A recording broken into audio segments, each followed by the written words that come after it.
Greetings streamers, today we're going to show you our latest acquisition. It is a Xiaomi Mi Box S streaming box that is upgradable to the latest Android TV version.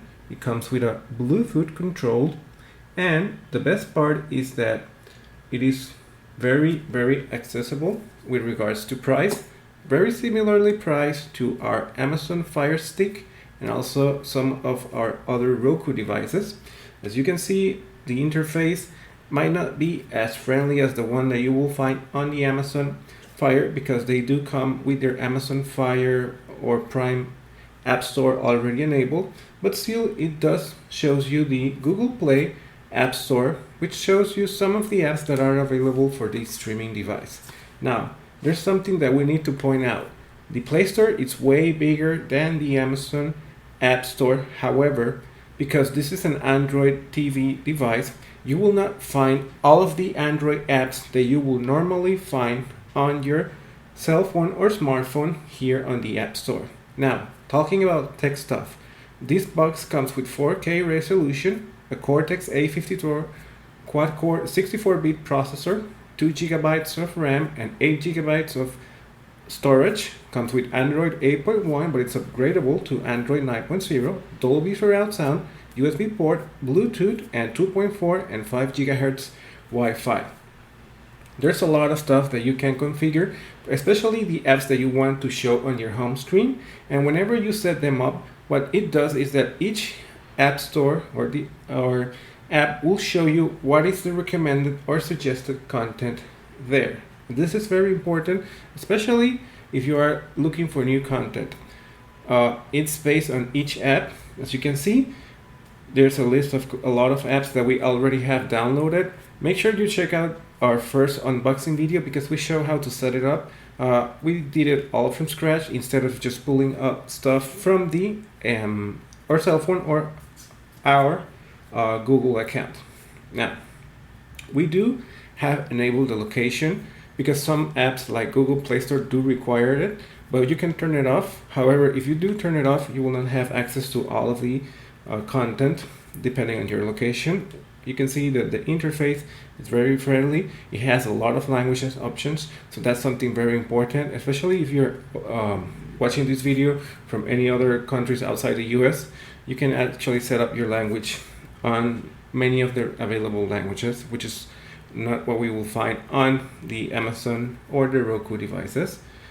Android 9.0, the latest version, already comes set up with Netflix, and that's because they do have an alliance with Xiaomi. So whenever you turn on this device, and it always happens, Netflix will pop up immediately. I don't know why it does it. I still have to figure it out how to turn it off, because once you turn on your Xiaomi Mi Box, Netflix is the first thing that shows up in your menu. And sometimes it will even access it without any click on the controller.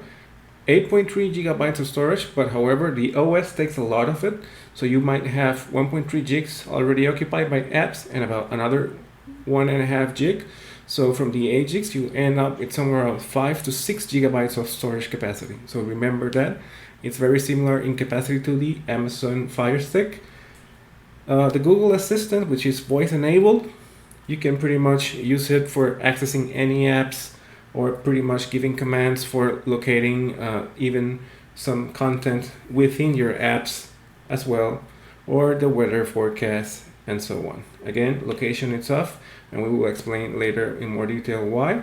Another thing, you can also do Chromecast projection from any of your smartphones to this streaming box. Some of the apps that we already have installed, okay, you can just go to apps and you will find the App Store and also the More Games, and you'll have a quick access option on the leftmost side button. It has like a grid. You click on it and it will immediately pop up the App Store. You can also control the volume from the Mi Box controller as well.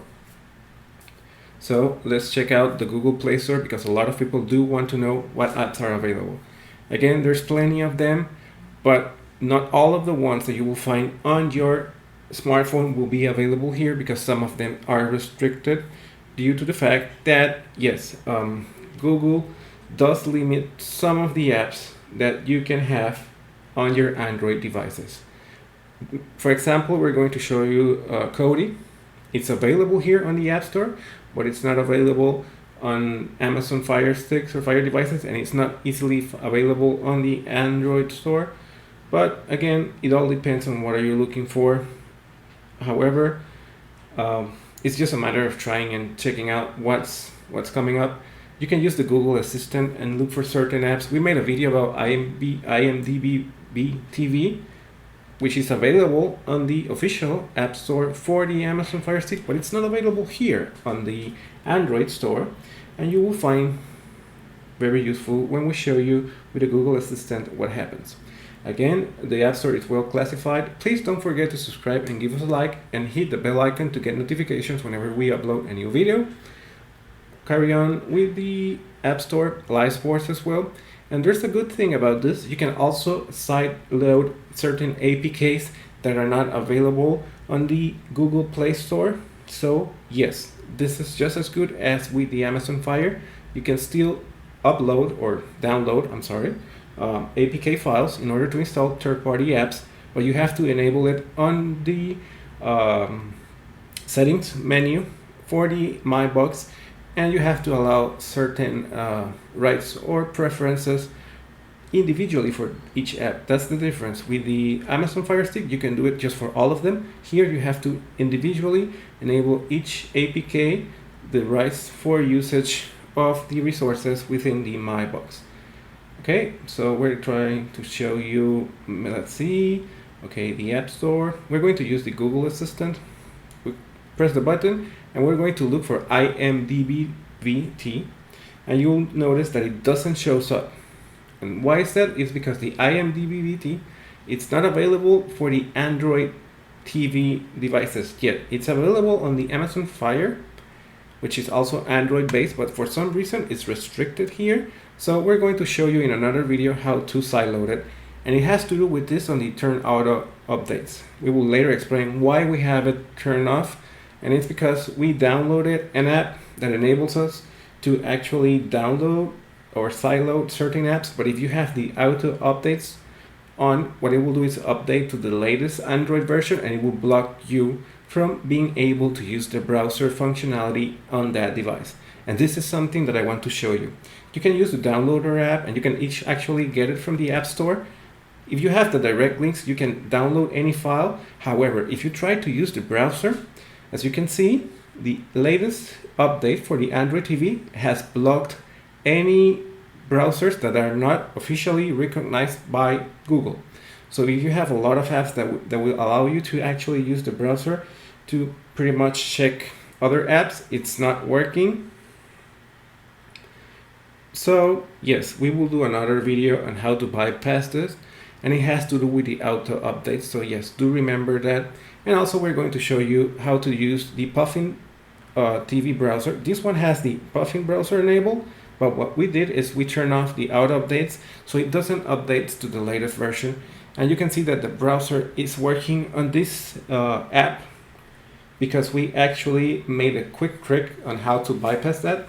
But again, I will show you how to do so in a later video. We're not going to talk about this too much. I used the Google Assistant, and I just wanted to check out if Fire Stick Tricks, which is a great site that has a lot of APK, is working. And you can see the browser is working on this particular app. If I updated the app to the latest version, it will not allow me to use the browser, as you can see on what we just showed with the downloader app. So again, be patient. We will be doing a lot of videos about this new streaming box. Again, it's very, very awesome. I cannot explain how happy I am with it, because for the price, it is the same as an Amazon Fire Stick or maybe a Roku streaming stick, but it's more friendly. The interface might not be as fancy as the other ones, but you can still get access to a lot of stuff. For instance, we're going to show you here Amazon Prime. We made a video about this. This is the Amazon Prime from Latin America. You can find content in Spanish, but the best part is that if we have the VPN that we always recommend in our videos running, we can switch between Amazon Prime regions. However, because we are using the Amazon Prime subscription from Latin America, we cannot check out any of the live sports that Amazon Prime offers in the US, but we can still get access to the Amazon Prime movie content and TV shows from the US. And that's what I'm going to show you real quick. You will notice that the video will take some time for loading the content or the library content from Amazon US. But again, we already switched regions with our VPN. You can get it in the links in the description or on the cards that are available on the video. Now, you will notice this is different content, and if we try to access one of the movies or the TV shows, whatever, the language options will only be available in English. So it means that we are right now checking out Amazon Prime from the US despite being outside the US, and this is possible thanks to the VPN. If you try to do this with the Amazon Fire Stick, it doesn't work because the problem with the Amazon Fire devices is that they all come hard-coded with the Amazon Fire Stick store or the Amazon Fire TV app store, from the US. So even if you have a VPN, you can still add third-party apps, but whenever you try to access Amazon Prime from other region, it will immediately block you and it will not allow you to play any of the content because it will immediately recognize the VPN. So that's something good about this streaming box, especially all Android TV boxes. They don't come with that hard code. Again, there's a lot of apps. We're going to install one just to show you how fast and quickly they load. We're not going to open it, but we're just going to install it. Just click on it, wait for it to download, and that's it. The internet connection is very solid and strong. It doesn't fluctuate as much as it happens with the Fire Stick. And it has to do with the antenna.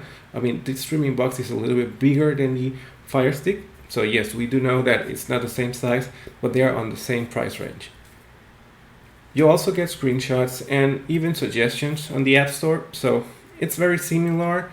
Another thing that I would like to make another video, it's about the live TV option that comes already installed on the Xiaomi Mi Box. And also they do have like a condenser. And this, what you can do is just, it's like a cross, I will say, app searcher or notifier. And what it will do is just show you all the content of your multiple subscription apps and services and let you know what is being played and what is recommended. So it does makes a lot of sense when you do have a lot of subscriptions to possibly Disney Plus, Netflix, and Amazon Prime, because you can find it all on a single location on the home screen. So that's something that was very clever. There's an app for it. There's also a lot of new channels for manga and also TV, kids and children content. I mean, there's a whole lot of stuff. Some of it it requires a subscription. The other one is just for free. You can also have the IPTV player, and you can also use the IPTV player that we always suggest. And the IPTV list that we always give for free in all of our videos. If you are subscribed to our channel, or if you do have the VPN, you can get access to the premium IPTV. And we are also making a raffle about these premium IPTVs once we reach the 20K subscribers. So again, I mean, there's so much to see. The apps, they run great. They're very fast. The processor is awesome. The connection between the remote controller and the box is neat. You can get far away from it and it will still get a signal, no more than 10 meters. Again, a quick access button for the live TV. You do need to configure it.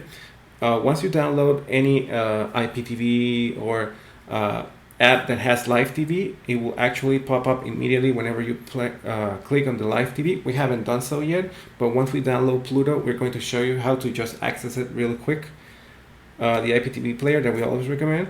So I know that we tried to cover as much as we could on this device. There's so much to it.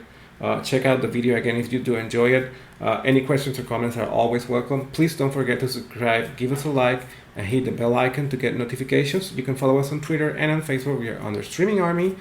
And again, remember, you can pretty much configure the home menu based on the apps that you do want to check out every time you turn on the device. So it's customizable. So that's a great thing. Thanks for watching. Happy streaming and goodbye.